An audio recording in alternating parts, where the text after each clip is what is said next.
Je vous remercie, Monsieur le Premier ministre, chers membres de la presse, chers participants. Effectivement, en effet, sur ordre du Président de la République, le ministre des Finances et du Budget avait désigné une équipe sous la supervision de l'Inspection générale des finances afin d'élaborer un rapport sur la situation des finances publiques au 31 mars 2024. Le rapport a été établi en application de la loi 2012-22 du 27 décembre 2012 qui a transposé dans notre ordonnancement juridique la directive de l'UEMOA portant code de transparence dans la gestion des finances publiques.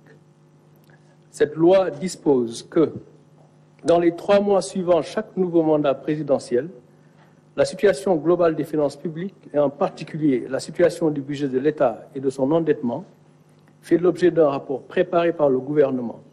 Ce rapport, audité par la Cour des comptes, est publié dans les 3 mois suivants. Alors, le président de la République, fidèle à sa doctrine Jubal-Jubanti, a tenu à respecter les dispositions de cette loi. C'est pour lui et le gouvernement une exigence de transparence, d'abord vis-à-vis des populations, mais également vis-à-vis de nos partenaires et des marchés financiers qui font confiance au Sénégal et qui devront continuer à nous faire confiance. Cet exercice de transparence et de reddition des comptes est également une nécessité pour en tirer les conséquences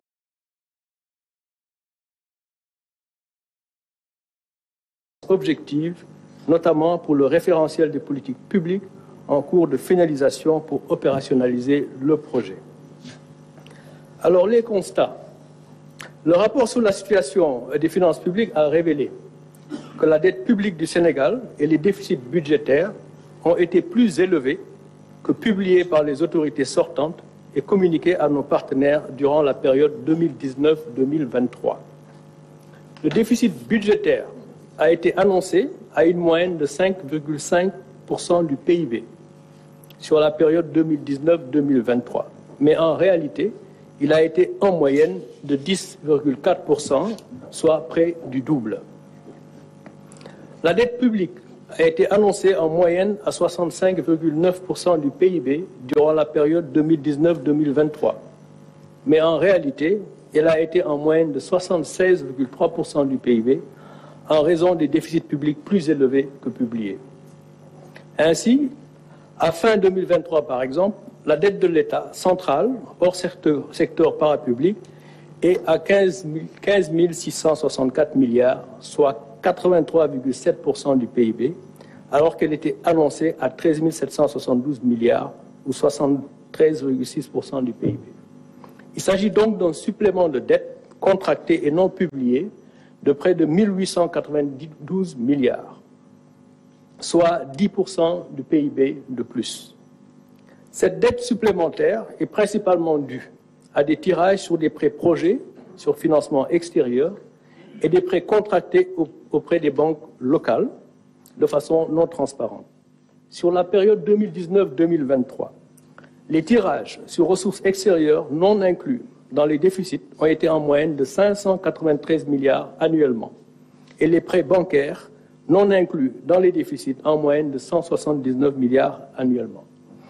Alors, juste pour expliquer, lorsqu'on parle de tirage donc sur ressources extérieures ou de prêts bancaires qui ont été contractés et dépensés de façon non transparente, en principe, donc, ces dettes devraient se retrouver dans les dépenses.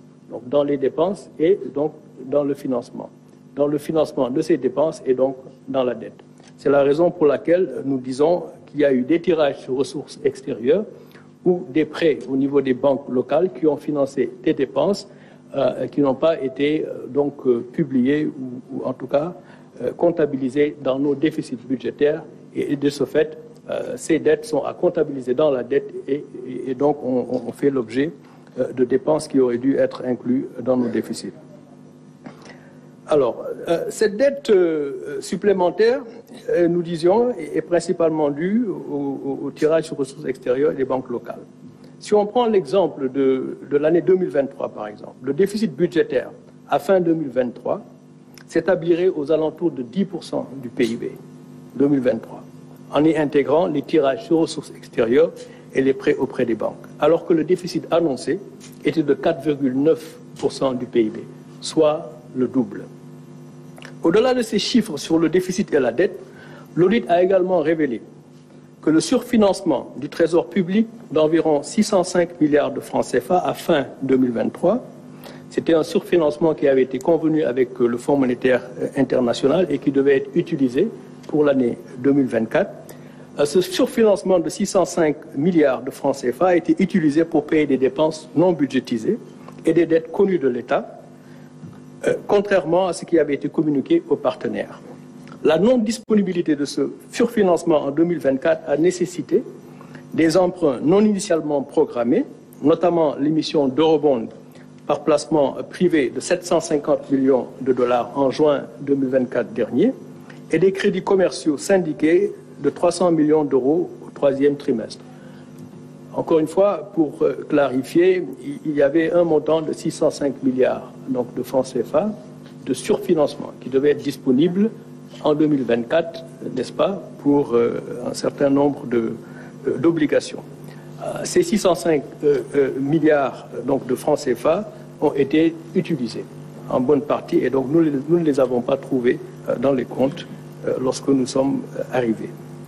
Donc en conséquence et en attendant la finalisation de l'audit des finances publiques, le gouvernement avait décidé de ne pas porter le dossier du Sénégal au conseil d'administration du Fonds monétaire international suite à leur mission de revue de juin 2024.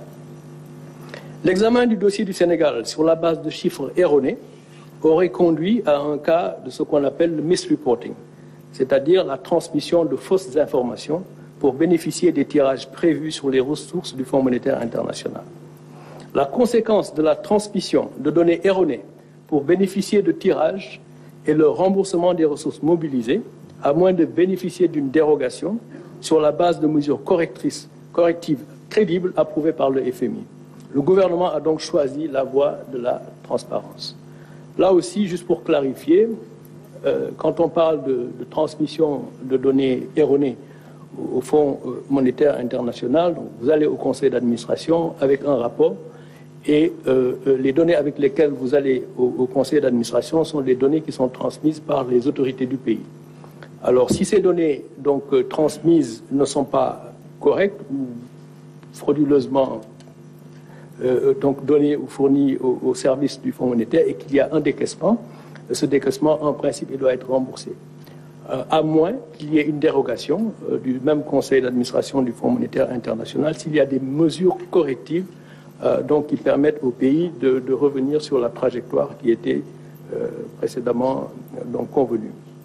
Le Fonds monétaire donc international a été informé des résultats de l'audit des finances publiques et le gouvernement du Sénégal sera en discussion avec leurs services pour les mesures correctives que nous comptons mettre en œuvre.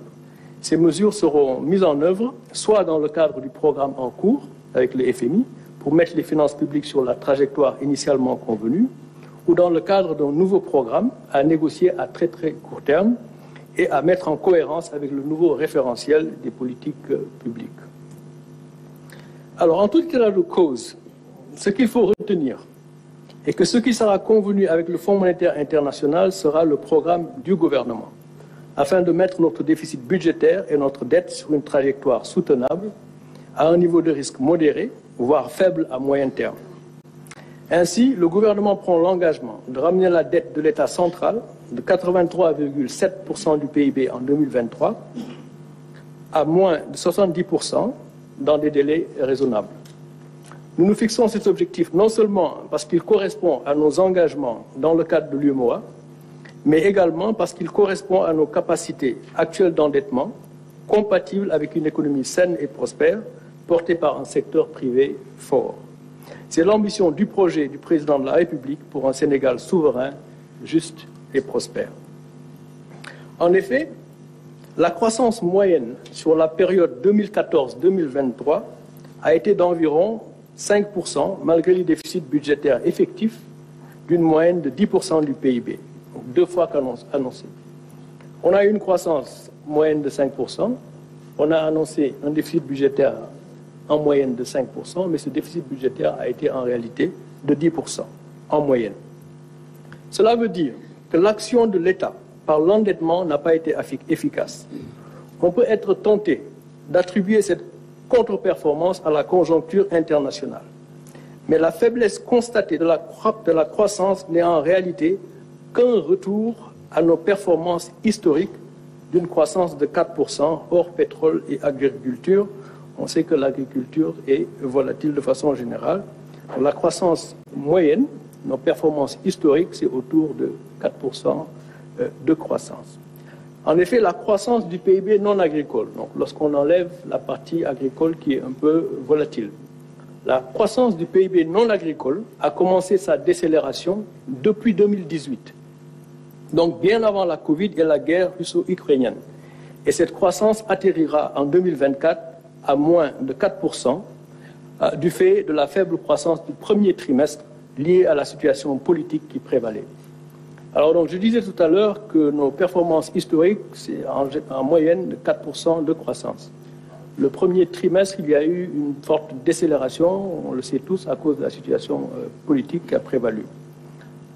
Et la croissance va reprendre donc, pour les 3 trimestres qui suivront, mais va atterrir à une moyenne qui sera certainement 4% ou moins à cause des performances du premier trimestre. Alors donc, le Sénégal en est donc au même point qu'avant 2012-2023. En ce qui concerne la croissance, il n'y a donc pas lieu de s'alarmer outre mesure. Il faut regarder l'avenir.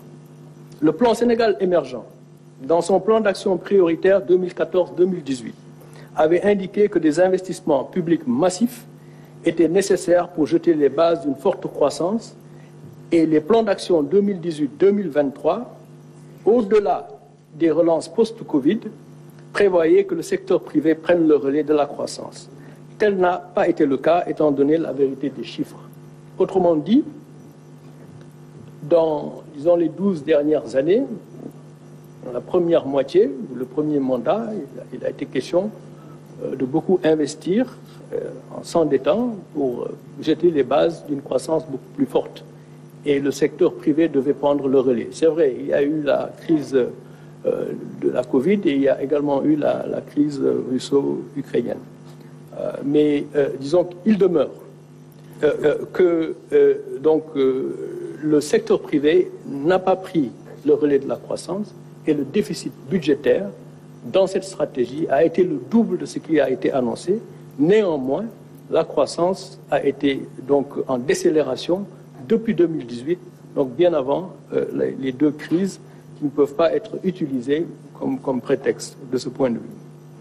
Alors, de ce fait, ramener notre déficit budgétaire à 3% du PIB, comme, disons, nous l'exigent nos engagements dans le cadre de l'UMOA, et la dette en dessous de 70% dans un horizon raisonnable, en mobilisant nos ressources internes tout en améliorant la qualité de la dépense, ne devrait pas nous coûter des points significatifs de croissance. Je dis bien significatifs, à la mesure où nous revenons à nos tendances historiques. Notre projet qui vous sera présenté ultérieurement devrait nous permettre de reprendre la croissance, mais ramener le déficit à 3%, la dette en dessous de 70% du PIB dans un horizon raisonnable ne devrait pas nous coûter donc des points de croissance significatifs. Il nous faudra alors faire une revue systématique des projets et des programmes sur financement extérieur pour déterminer ceux qui doivent se poursuivre et ceux qui seront arrêtés. Ce travail est déjà en cours afin d'améliorer l'efficacité des investissements publics. Les dépenses de fonctionnement seront également rationalisées, notamment par la réduction des subventions à l'énergie, nous y reviendrons, une stricte application des procédures de marché public, la maîtrise de la masse salariale et des stratégies d'optimisation de la commande publique et d'utilisation des biens et services par les administrations. Alors, dans le souci d'améliorer la qualité de la dépense, il s'agira pour le gouvernement de protéger également les couches vulnérables par un meilleur ciblage des bourses familiales tout en éliminant les subventions non ciblées, notamment à l'énergie, pour ceux qui ne devraient pas en bénéficier. Des mesures structurelles seront également prises dans le sens de la réduction du coût de production et de vente de l'énergie pour le mix énergétique. Ce sont nos projets à court et moyen terme. Pour rappel, rien que pour les années 2022-2023, les subventions à l'énergie ont coûté au budget de l'État plus de 1200 milliards de francs CFA, des subventions à l'énergie non ciblées.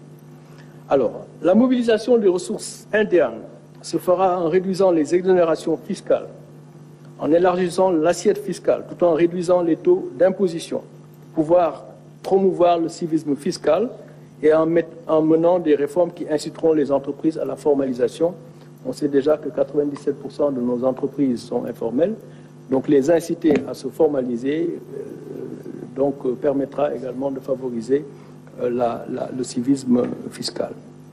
Cela va jeter les bases de finances publiques saines, gage d'une souveraineté budgétaire retrouvée, pour mieux accompagner le secteur privé. Alors, comme Monsieur le Premier ministre le disait tout de suite, ce point de presse n'est pas le lieu de discuter des détails du référentiel des politiques publiques, dont le premier draft en cours de finalisation circule déjà, mais il vous sera présenté le 7 octobre prochain. Je vous remercie, ministre. Merci, Monsieur le ministre de l'Économie. Je pense que